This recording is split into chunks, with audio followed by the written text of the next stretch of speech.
Yes, good morning. Good morning to all my lovely students, and this is Sir Ali from Grammar Unit.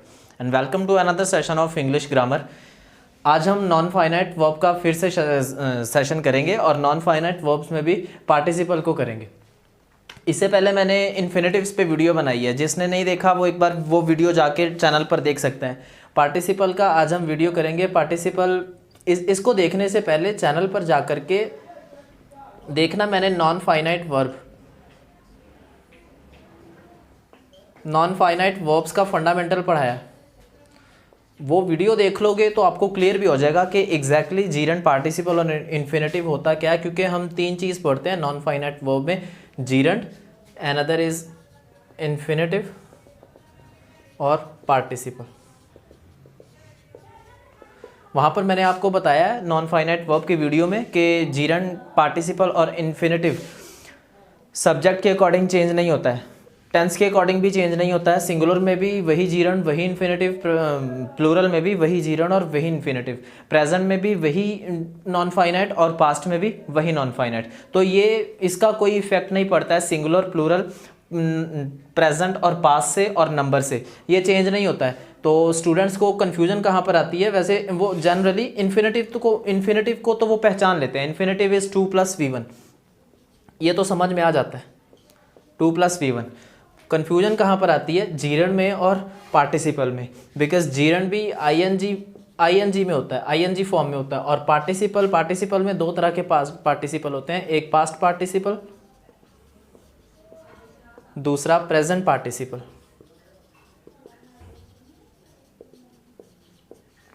Past participle में भी students को confusion नहीं होगी, वो तो चलो V3, वो तो पता लग रहा है, पास्ट पार्टिसिपल इज V3 और इन्फिनेटिव इज 2 + V1। बट वो कंफ्यूज कहाँ पर होने वाले हैं, जीरेंट में और प्रेजेंट पार्टिसिपल में, because present participle is also in ING form, gerund भी आईएनजी फॉर्म में, प्रेजेंट पार्टिसिपल भी आईएनजी फॉर्म में। बट ध्यान रखना है कि जीरेंट आईएनजी फॉर्म में किसका काम करता है, नाउन का काम करता है, और उस नाउन को आईएनजी बनने के लिए या तो सेंटेंस में सब्जेक्ट का काम करना है या ऑब्जेक्ट का काम करना है, क्योंकि नाउन का कैरेक्टर ही होता है सेंटेंस में सब्जेक्ट या ऑब्जेक्ट बनना। जीरेंट तो आईएनजी फॉर्म में नाउन का काम करता है, प्रेजेंट पार्टिसिपल आईएनजी फॉर्म में किसका काम करता है, एडजेक्टिव का, याद रखना है, एडजेक्टिव का काम करता है। तो पार्टिसिपल्स को हम एडजेक्टिव्स बोल सकते हैं, ये हमारे एडजेक्टिव्स होते हैं। ओके, और अब आप लोग बोलोगे कि सर गुड भी तो एडजेक्टिव है, गुड भी तो एडजेक्टिव है, good, bad, small, big, fat, thin, black, white, ये सब एडजेक्टिव है, ये सब एडजेक्टिव्स हैं, नो डाउट गुड एडजेक्टिव है, बट गुड वर्ब नहीं है। याद रखना है, व्हेन वर्ब, जब वर्ब एडजेक्टिव का काम करती है उसको हम पार्टिसिपल बोलते हैं। Good is not a verb, good verb नहीं है, गुड सिंपली नॉर्मल एडजेक्टिव है। ओके, तो कई जगह पर आप देखोगे कि पार्टिसिपल्स को वर्बल एडजेक्टिव्स भी बोलते हैं। ये वर्बल एडजेक्टिव इसको क्यों बोलते हैं, क्योंकि होता तो ये वर्ब है, when verb acts as an adjective, जब वर्ब एडजेक्टिव का काम करने लगे उसको हम पार्टिसिपल बोलते हैं, वर्ब एडजेक्टिव का काम करने लगे उसको पार्टिसिपल बोलते हैं। और वर्ब के हमारे 5 फॉर्म्स हैं, ये भी वीडियो आपको प्रीवियस वीडियो में मिल जाएगी, V1, V2, V3, वर्ब का 4th फॉर्म और 5th फॉर्म। ये एग्जैक्टली V1, V2, V3 ये सब होता क्या है, ये मैंने उस वीडियो में क्लियर किया हुआ है। तो V1 प्रेजेंट टेंस का plural form, V5 present tense का सिंगुलर फॉर्म। कई जगह पर देखोगे V1 और V5 को इकट्ठा ले लेते हैं, लेकिन ये अलग है, V1 प्लूरल फॉर्म और V5 सिंगुलर फॉर्म, दोनों तो प्रेजेंट है बट अलग है, प्लूरल और सिंगुलर और प्लूरल की वजह से। V2 is past tense, V3 past participle और V4 continuous form, present participle ING form. Okay, तो what did I say now कि when verb acts as an adjective, जब वर्ब एडजेक्टिव का काम करने लगे तो फिर उसको हम पार्टिसिपल बोलते हैं। और वर्ब के हमारे 5 फॉर्म्स होते हैं और उनमें से only 2 form act as an adjective. इन वर्ब के 5 फॉर्म में सिर्फ 2 ही फॉर्म एडजेक्टिव का काम करते हैं, one is V3 another is V4। ये V3 और V4 ही एडजेक्टिव का काम करते हैं, और V3 को हम बोलते हैं past participle,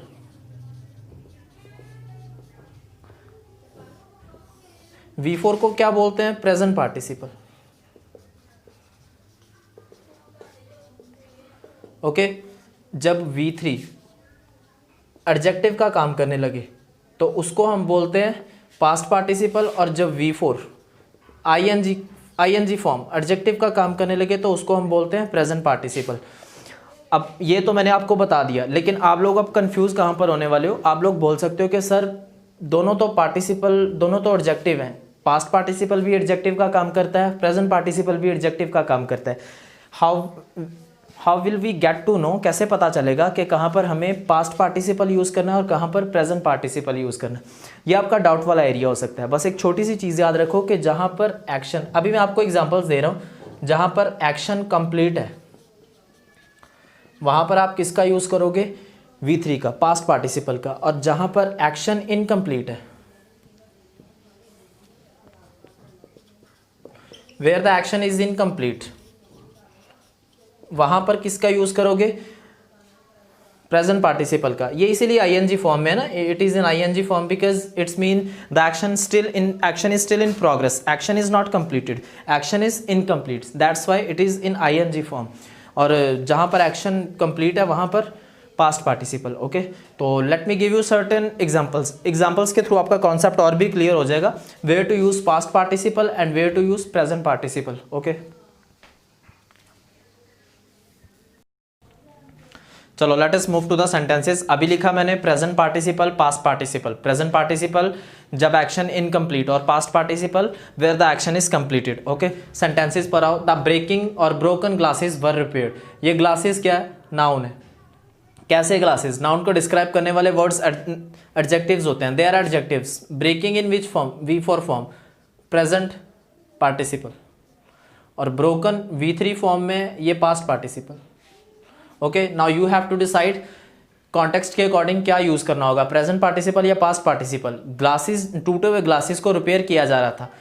when will we use breaking? Okay, when the action is incomplete, glasses are already broken. Glasses जो हैं वो पहले से टूट चुके हैं। जब टूट चुके हैं, एक्शन कंप्लीट है, तो V3 लगा दोगे।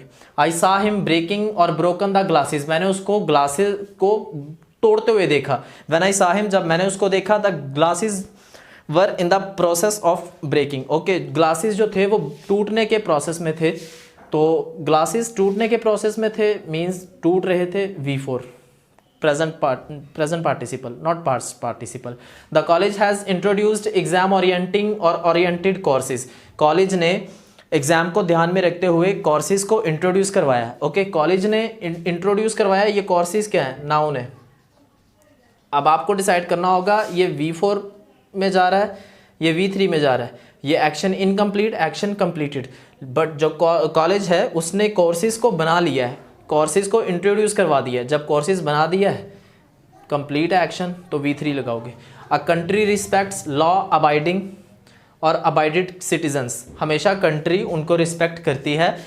अबाइडिंग मतलब किसी चीज़ को एग्री करना, फॉलो करना, किसी चीज़ को मानना। हमेशा कंट्री उन शहरियों को रिस्पेक्ट करती है जो कंट्रीज़ के रूल्स को मानते हैं, मानकर चलते हैं। ऐसा नहीं है कि these people have been already abided by the rules, वो पहले से उन्होंने रूल्स को मान लिया हुआ है। जो कंट्री है वो कहती है कि सिटीजन्स अभी भी रूल्स को माने। ओके, तो रूल्स अभी भी फॉलो होते हैं, रूल्स फॉलो होके ख़त्म नहीं हो चुके। इसका मतलब एक्शन अभी भी प्रोग्रेस में है। जब प्रोग्रेस में है तो प्रेजेंट पार्टिसिपल। ये तो V3 फॉर्म में था, ये नहीं होगा, present participle. See, in some sentences we had to use present participle, in some sentences we had to use past participle, but we have certain sentences, जब हमारे पास कुछ ऐसे sentences भी हैं जिसमें हम दोनों यूज़ कर सकते हैं, प्रेजेंट का भी और पास्ट का भी। वो तो सेंटेंस की सेंस देखकर आपको डिसाइड करना है। देखो, कंट्रीज़ क्या है, कंट्रीज़ नाउन है, इसमें दोनों यूज़ हो सकता है। डेवलप भी हो सकता है, डेवलपिंग भी हो सकता है। Developing countries which are still in the process of developing. Okay, और developed countries which have already develop, जो कंट्रीज पहले से डेवलप हो चुकी हैं। अगर वो तो सेंटेंस की सेंस देख लेनी है। अगर कंट्री प्रोग्रेस में है, अगर कंट्री डेवलपिंग सेंस में है, तो V4 लगा दोगे, अदरवाइज V3 लगा दोगे। तो इसके साथ तो दोनों का यूज़ हो सकता है, बोथ आर यूज्ड। ओके, तो चलो, अपनी तरफ से मैंने पूरी कोशिश की कि आपको प्रेजेंट पार्टिसिपल, पास्ट पार्टिसिपल की समझ आ जाए। और apart from present and past participle एक और काइंड होती है हमारे पास पार्टिसिपल की, दैट इज़ परफेक्ट पार्टिसिपल। वो भी मैं आपको बताऊंगा। तो अगर आपको ये वीडियो पसंद आई हो वीडियो इंप्रेसिव लगी हो, अगर आपको वीडियो से रियल में कुछ फ़ायदा होता है तो इसको सब्सक्राइब करो चैनल को और लाइक करके फ्रेंड्स के अंदर शेयर करो। ओके, तो चलो अब मिलते हैं अगली वीडियो में। Thank you.